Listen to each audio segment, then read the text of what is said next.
Thank you for tuning in to the Into the Classroom series produced by Mental Health California, sponsored by Blue Shield of California's Blue Sky Initiative.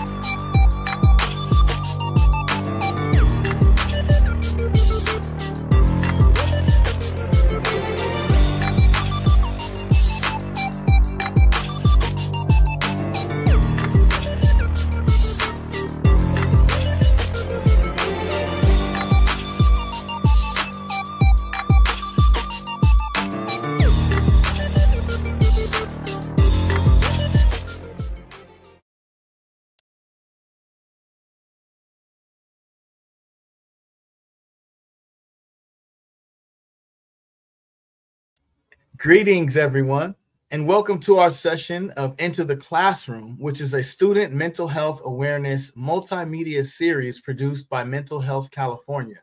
I'm your host, Conrad Crump, also known as Coach Crump, and today we'll discuss ACEs, also known as adverse childhood experiences, and why they are not confined to any age, race, religion, socioeconomic background, or nationality.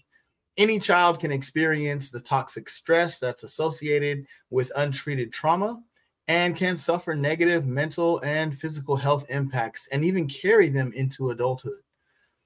Today, I'd like to introduce our clinician, my dear brother, Mr. Christian Jacobs. Christian is a licensed marriage and family therapist and a leading Brother Be Well clinical advisor. Christian, how you doing today, sir? Coach Crump, how goes it? It goes well, sir. Good to see you. Good to see you. Good to see you too. Wonderful. Now, I'd also like to take the time to introduce some of our youth guests who will be participating in today's episode. With us today, we have Monica Tamayo from the University of California at Los Angeles. Welcome, Monica. How are you? Hi, everyone. Thank you. I'm doing well. Good, good. We also have with us Joel Suazo from Los Angeles City College. What's up, Joel? How you doing? What's up, man? I'm doing great. It's good to be here. Wonderful. And we also have Michael Betlock from Sacramento State University. What's good, Michael? What's up, Coach Crump? Not much, man. Good to see you again. And lastly, but certainly not least, we have with us Randy Rosemond from Texas Southern University. Welcome, Randy. Now, before we go into our discussion, I'd like to actually ask our clinician, Mr. Christian Jacobs, if he can help us gain a better understanding of this topic and maybe provide us with some clinical insight on ACEs and how they specifically relate to youth. Christian? Hi, thanks for providing that introduction. And, ACEs is interesting because I think the best way to kind of compare it is really looking at how we relate to memory. So I'll start with myself. My hand's already up first. How many of y'all have ever been disciplined or, maybe spanked by your mom or your dad, me first, or have you ever been like whooped? I have been whooped. I've been, they've used extension cords, church shoes in the back seat of the car. All these different things are being used, during our childhood has been very traumatic. And I use that example because you don't remember that event just because. You don't remember that event just because it's a good memory. You remember that because it's trauma that occurred. And so that trauma is literally tattooed on your brain. And so that's why I use that example, because we think back and we say, I remember when this happened in my childhood. So traumatic events in reality, or adverse experiences, we call them, store memories. So ACEs really is kind of like a traumatic event that we experience by the age of 18. So you think of 2 years old, 3 years old, 4 years old, a child being dropped accidentally on their head, someone watching domestic violence, someone, a 6-year-old watching their mom and dad go through a divorce, adverse childhood experiences. So all these little things add up to that memory bank that I kind of referred to. So you have physical abuse, you have emotional abuse, you have sexual abuse, mental illness, incarceration. So seeing a mom or dad go to jail, or be incarcerated for a long time, parental separation, divorce, substance use. So these are all the correlations between toxic stress and ACEs. So, for example, and I'll talk about this later, but the life expectancy for individuals with a high ACEs score is about 20 years shorter than the average person. You match up how long, Black and brown folks live versus, someone who may be white. It's usually about 8 to 10 years. We'll talk about that later too, but it also affects your life expectancy. So that's just a general intro into what ACEs is. Wow. Thank you for that overview, Christian, and for that feedback. Very informative. Now we'll go ahead and take a look at our slide deck presentation and go a little bit further on this topic. So now we've heard a little bit about ACEs that Christian was able to allude to. But I'd like to ask everyone here to take a look at the image on your screen right now and take a look specifically at the young person on the screen. I'd like to ask our youth participants just for a one-word response for what you think that young person is feeling.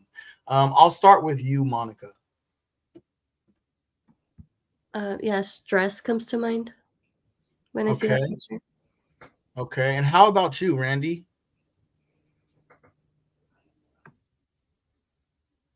I'd say worried. Worry, yeah. Okay, and Michael? Feeling of helplessness. Helplessness. And how about you, Joel? I would say definitely scared. Scared. Okay. Yeah, these are all great responses. Thank you, everyone, for that feedback. And by a show of hands, I know Christian kind of talked about it, but, by a show of hands, how many of us have been where that same little kid has been sometime in our youth growing up? I know I have. Yeah. And as Christian shared with us earlier, these ACEs, they can have significant impacts that, can be, like he said, tattooed on our brain, that can be carried from childhood to adulthood. Let's go ahead and go on to the next slide.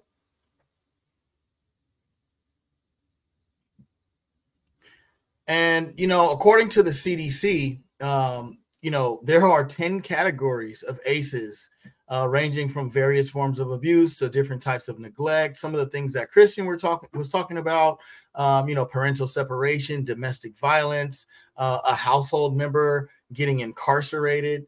And Christian, if you wouldn't mind, would you take a few minutes just to kind of walk through these categories, physical abuse, emotional abuse, so on and so forth? I know you kind of alluded to them earlier, but if you'd like to just kind of give us another rundown of what those 10 things are.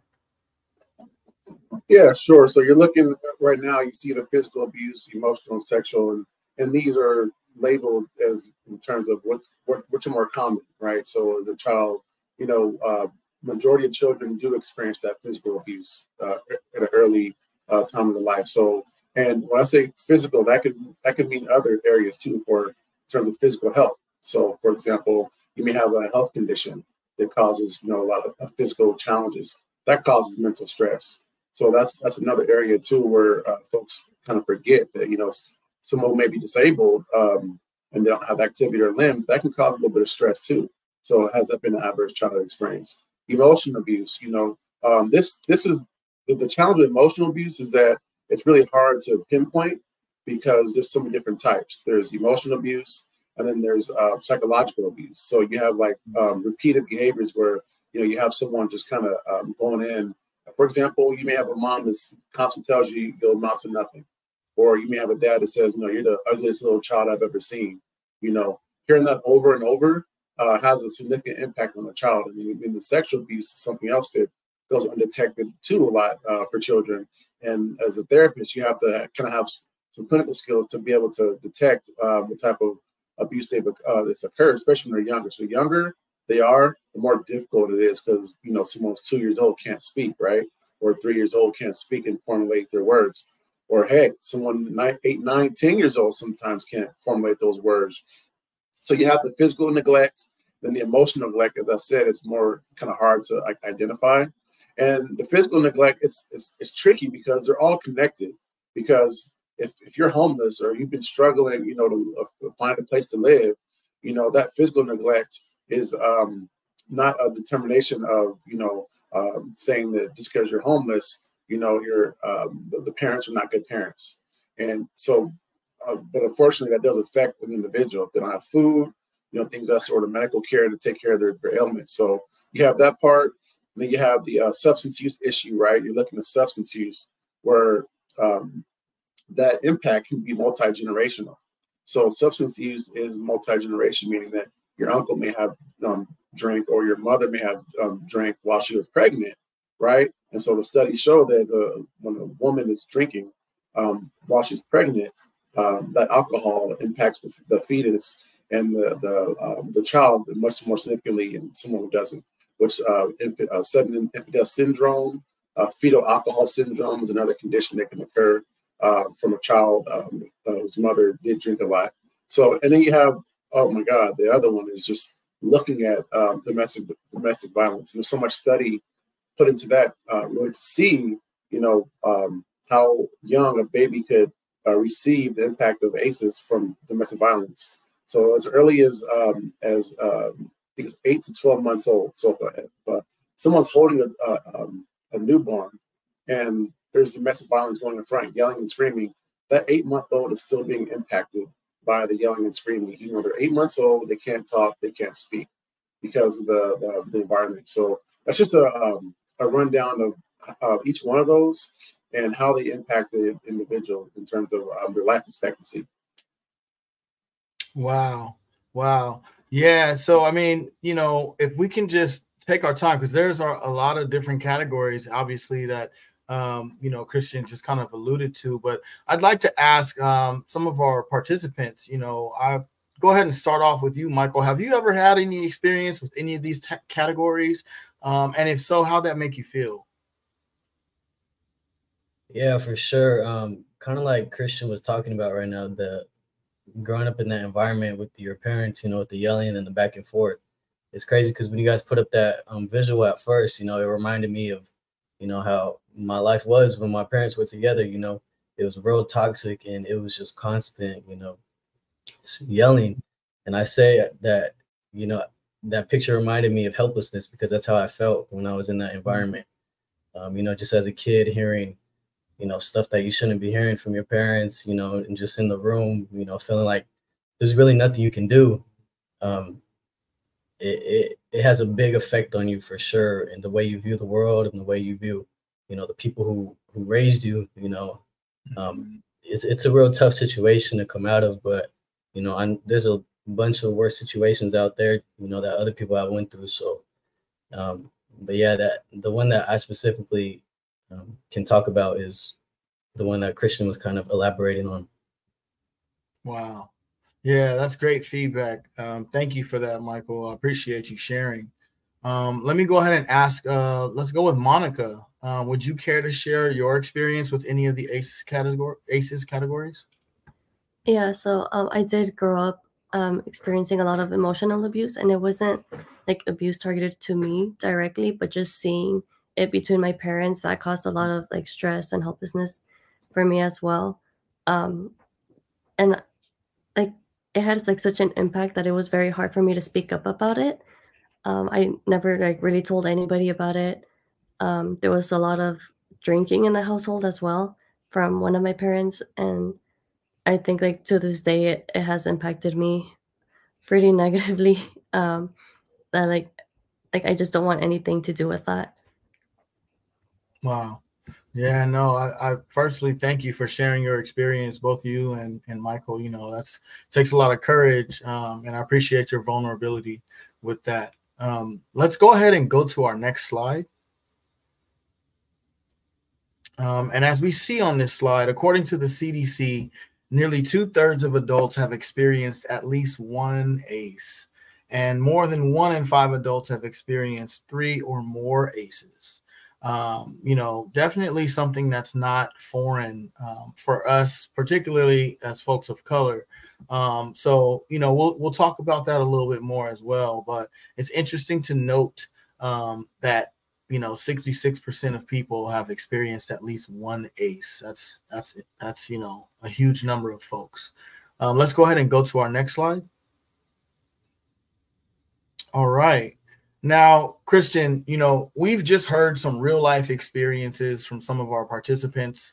And I'm wondering if you can take a little bit of time to just elaborate for us what some of the effects of ACEs have on young folks. And you kind of talked about it earlier, but was wondering what that might look like physically, mentally, and so on and so forth.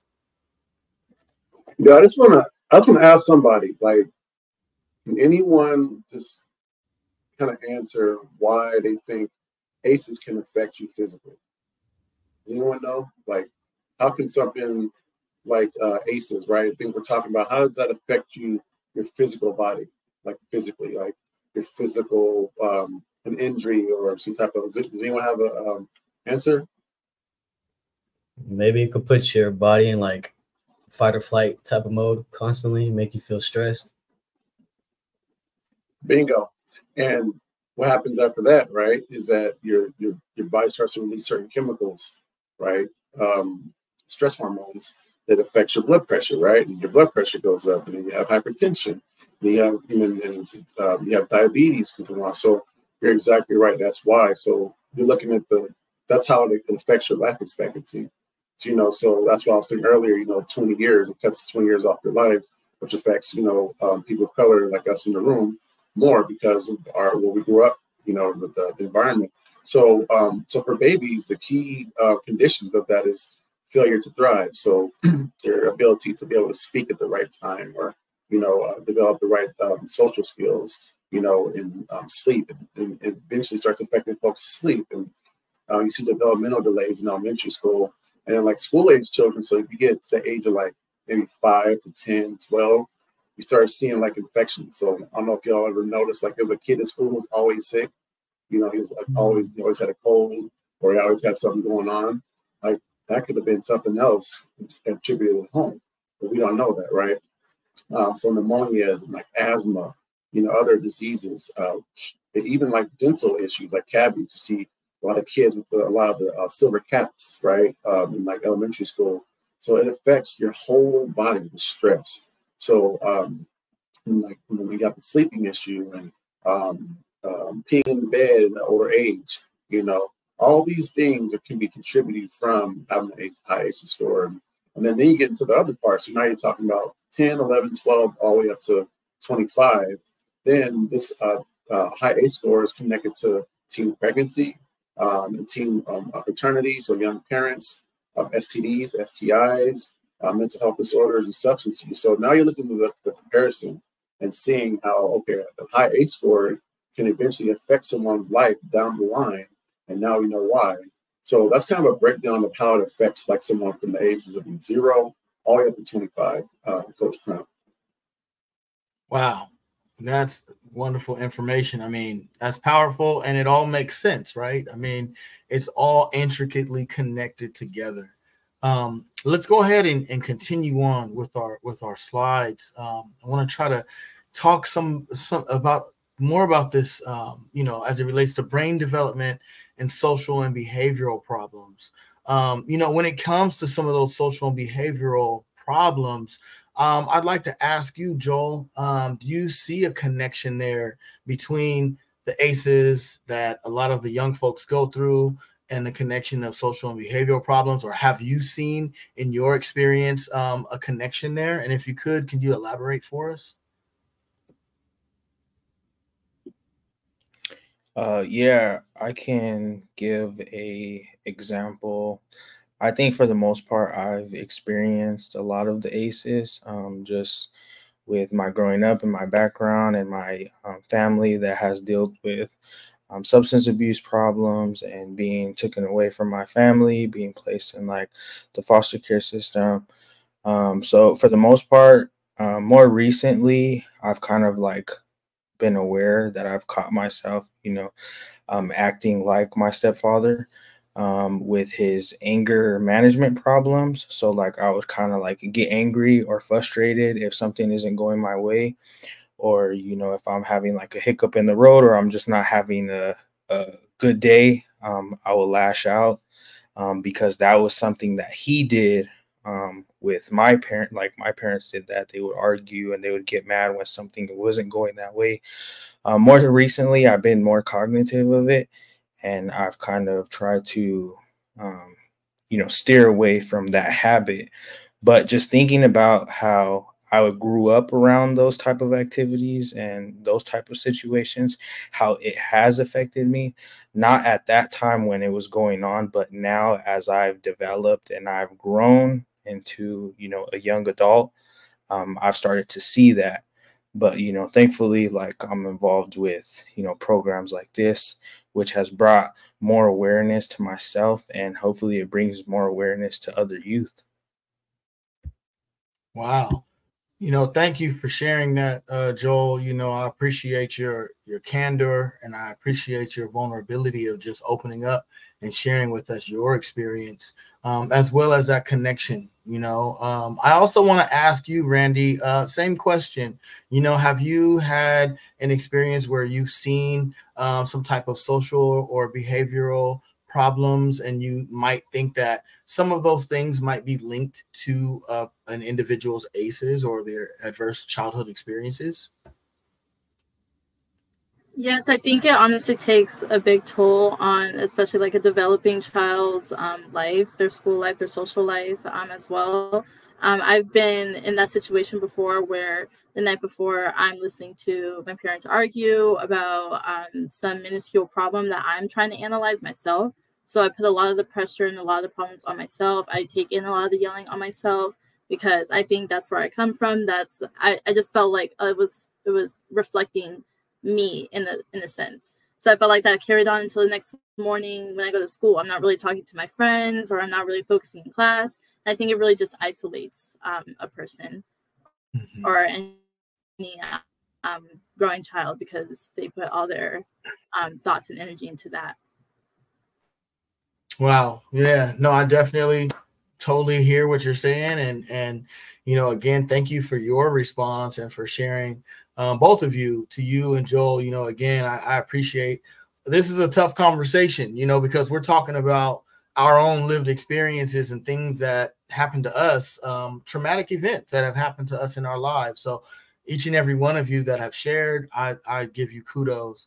And now I want to kind of pivot just a bit and talk about impacts on cultural groups. Now, this is something that Christian kind of alluded to at the top of the show, and was wondering, Christian, if you can kind of guide us through this, because, according to the research, certain cultural groups experience ACEs at higher levels compared to the general population. I heard you say it could be affected by different factors like trauma, or discrimination, socioeconomic disparities, things like that. But if you can kind of talk to us about the impacts on cultural groups, that would be wonderful.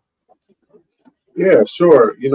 The best way to look at this is kind of just picture a holistic perspective. Okay, picture that a condition, right? Like ACEs is not just one area. Think about the water you drink, like where you're raised at, right? Think about where you were raised, 5 years old. Okay, think about what kind of water you drink. And think about, say, if you live in LA, how close you were to maybe a toxic place or a garbage dump, a place of burnt garbage, right? So now you have environmental. And also think about how you got to school, and maybe there was a lack of transit buses to get you there, right? And so it makes you a higher risk of getting hit by a car, right? Or then now we have the environmental part. I'll think of the other area where you go to school and the food is horrible. They don't have any fruits or vegetables. They're just serving you carbs all day. Corn and bread and potatoes. No proteins. So now you have the nutrition factor. Y'all see where I'm going? Like it's all adding up, right? To where all these things collectively are building up to the stress that can take years off your life. So people of color, right? We grow up in these areas, right? We're more likely to grow up in these type of areas, so it affects our lives more significantly. So I say that to say that toxic stress and ACEs is really just a tribute to poverty. Poverty, racism, discrimination, housing, food insecurity, other health equity related determinants. So there's something called SDOH. I'm not sure if anyone's ever heard of that. It's social determinants of health. And those are the things I just kind of named off to you. Like those determinants, food, water, housing, shelter, your medical, your physical, all those determinants kind of play a part. Picture a computer, you put this determinant into a computer and it computes like an age expectancy. Okay, this person will live 62 years. So that's how ACEs and people of color are impacted. So when we're exposed to these elements and these lack of resources to, not enough doctors, not enough offices, it really it impacts our ACEs. And that's why we need more educational resources to kind of put into the community and serve, so we can be the same or equal to our counterparts, someone who may be Asian or white. So that's just an example of how ACEs and the correlation between ACEs and people of color and how it all mixes together. Wow. No, thank you for that, Christian. That was fantastic. I mean, it makes so much sense, where we live, work, and play. It determines our health outcomes. So yeah, that is tremendous. Of course, we could go on and talk about that because there's so many other factors that go into conditions that we can't even control ourselves. But as we talk about these things, I want to pivot to the next slide and kind of discuss the impact of untreated ACEs in adults, what that means for someone who's lived that life, going through that environment, so to speak, or having to live like that with these ACEs. And I'm curious, Christian, if you might be able to just provide some insights into what these impacts might look like, and maybe some tips for healing from these ACEs.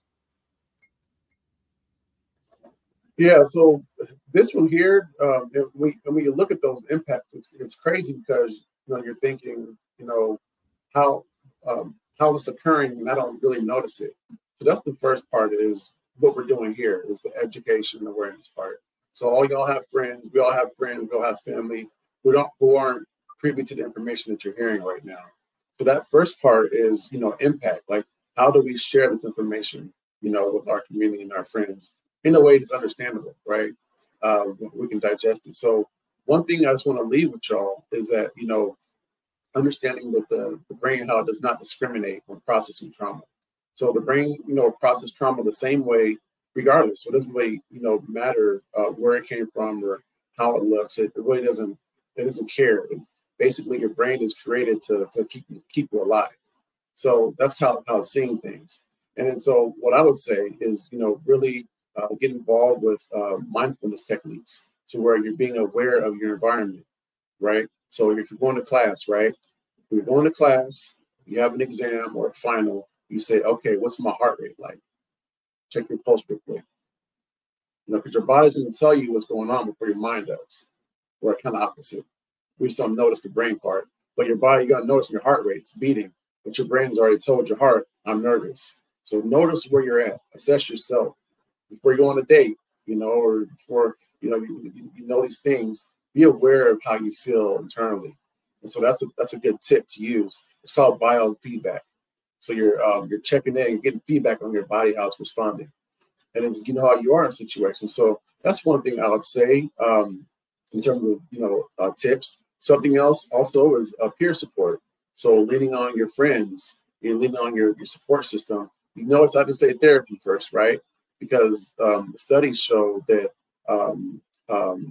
folks are more receptive to going into therapy once they work with a peer or a friend or someone who looks like them. And then they're like, okay, now I can go try a therapist out, because most therapists don't look like us. So you're less likely to connect with that. And I'll add a little history to that. Most folks aren't aware, or they don't want to go to therapy because our counselor has always been seen as a negative thing, being younger. Once you get in trouble, go to the counselor's office, right? So we have a negative association with therapy. Same way with law enforcement, right? We have a negative association because of our early childhood. So I got a lot more, but I don't want to take all the time, but I'll give you all a few. No, that's very good. And I thank you so much for that. That's great. Those are some wonderful tips. Might you, some of the folks who are on the call, be able to think of some tips that you might be able to give to some other young folks you know, in terms of healing from ACEs, you know, how they might be able to, you know, help themselves get well. I will go around really quickly with Monica first, Joel next, Randy third, and Michael last. I would say to speak to a friend, because I know that helped me growing up, because a lot of my friends were going through the same thing that I was, and then talking to them helped me feel like if I wasn't alone. So yeah, overall, just like talking to somebody. Awesome. What I would say is definitely like set boundaries, learn to communicate, have healthy communication, and have healthy relationships. I would also say, you know, definitely engage in exercise, because at times, you know, our mind is definitely running 24/7. So if we just get outside, you know, get some sun, do some mindfulness practices, some breathing exercises, even just going for a run, or, you know, doing a nice little walk, a jog, some push-ups to get the blood pumping, you'll kind of think about your body and how your blood is moving, your breathing, instead of thinking about, you know, the ACEs factors or traumatic events that has happened to you before. So Awesome. Yeah, I would say one thing that I might advise is, if you can, maybe like talk with that person, you know, who kind of put you through that situation, you know, try to talk about those events and let them know like what that really made you feel, and just be open about it, because it's not good to hold all that in, you know, especially if it's a parent, you know. um, it's important to try to build up that relationship. And I can tell you from firsthand experience that when you do have that talk, you know, if you're in that situation to where you feel comfortable to have that talk, it definitely helps to get stuff off your chest, you know. And who knows, that parent might start coming out and, you know, saying sorry and this and that. And, you know, that holds a lot of weight when you hear that from that person. For sure. Thank you for that. And Randy. I also think taking the time alone and like building a stable relationship with yourself in your own mind. Like I was going to say working out as well. I think you always like release those endorphins and feel good after you work out. Also talking to friends and stuff like that, so you can focus on your support system, and also being able to journal as well. I found that journaling and writing stuff down, getting your thoughts out, your deepest thoughts that maybe you're not ready to share with a friend yet, can help as well. Any way to just express it. Painting, physical hobbies, stuff like that. Anything to just really express or release your feelings. Wonderful. Well, with that, you all have heard some wonderful ways to recover, to heal from our past traumas. I'd like to really take the time to thank each and every one of you today just for participating and chatting with us. Thank you so much, Randy. Thank you, Michael. Thank you, Joel. Thank you, Monica. And of course, my brother Christian, thank you for your insight and your wisdom. Always a pleasure chatting with you. I'd also like to give a huge thank you to our audience for joining Into the Classroom, which is a production of Mental Health California. Please be sure to visit us at mentalhealthca.org. To access health and wellness topics for boys and men of color, please visit our signature initiative at brotherbewell.com, and please be sure to subscribe to our blog. I'd also like to give a quick thank you to our sponsor, Blue Shield of California's Blue Sky Initiative, which promotes access to mental health support. You can learn more about their program at bluesky.blueshieldca.com. And once again, I'm your host, Coach Crump. Until next time, thank you very much and be well.